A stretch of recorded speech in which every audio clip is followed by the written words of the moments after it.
और अगली बड़ी खबर की रुख करेंगे। रायपुर से इस वक्त की बड़ी खबर सामने आ रही है। छत्तीसगढ़ में ननों की गिरफ्तारी मामले में बड़ा अपडेट सामने आया। मानव तस्करी और धर्मांतरण के केस में फंसी है नन।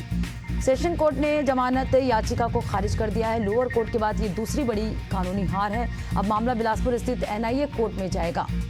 तो हाल ही में दुर्ग से गिरफ्तार हुई 2 नन मामले में ये बड़ा अपडेट आपको बता रहे हैं। लोअर कोर्ट के बाद ये जो है दूसरी बड़ी कानूनी हार है। अब मामला बिलासपुर स्थित एनआईए कोर्ट में जाएगा।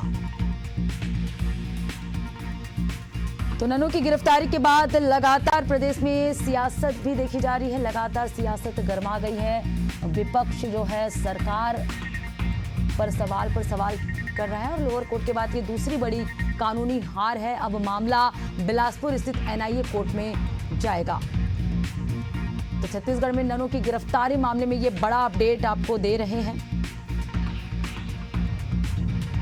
मानव तस्करी और धर्मांतरण मामले में ननों की गिरफ्तारी हुई है। सेशन कोर्ट ने जमानत याचिका को खारिज कर दिया है। लोअर कोर्ट के बाद ये दूसरी बड़ी कानूनी हार है। अब मामला बिलासपुर स्थित एनआईए कोर्ट में जाएगा। तो छत्तीसगढ़ में ननों की गिरफ्तारी मामले में ये बड़ा अपडेट आपको दे रहे हैं। मानव तस्करी और धर्मांतरण के केस में नन फंसी हैं।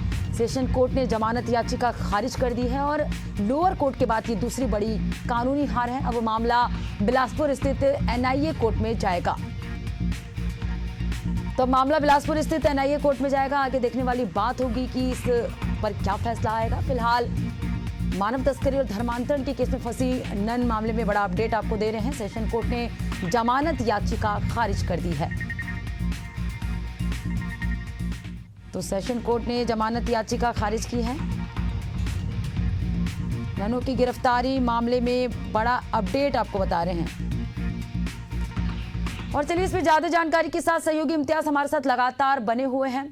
इम्तियाज, हाल ही में ननों की गिरफ्तारी हुई है, उसके बाद ये बड़ा अपडेट आया है कि सेशन कोर्ट ने उनकी याचिका को खारिज कर दिया। आगे क्या कुछ कार्रवाई होगी ये आपसे समझेंगे। देखिए, बिल्कुल जिस तरीके से धर्मांतरण और मानव तस्करी का मामला या फिर केस इन पे लगा है, अब जो है ये बड़ा अपडेट है कि सेशन कोर्ट और लोअर कोर्ट ने बड़ा झटका दिया है और इनके जो याचिका थी, जो जमानत की याचिका थी, वो खारिज कर दिया गया है। अब जो है ये केस एनआईए में चलेगा, यानी कि बिलासपुर स्थित जो एनआईए है वहां इस केस की सुनवाई होगी। जिस तरीके से जब से दुर्ग स्टेशन पर इनकी 2 ननों की गिरफ्तारी हुई है, तब से लेकर छत्तीसगढ़ से लेकर दिल्ली तक सियासत गर्म हुई है और इस मामले पर लगातार जो है संसद में भी सवाल उठ रहे हैं। एक और जहां विपक्ष के जो सांसद हैं वो सवाल खड़े कर रहे हैं, वहीं दूसरी ओर छत्तीसगढ़ के जो सांसद हैं, चाहे वो बृजमोहन अग्रवाल हों, चाहे वो फिर विजय बघेल हों, इन लोगों ने जो है संसद में अपनी आवाज बुलंद किया है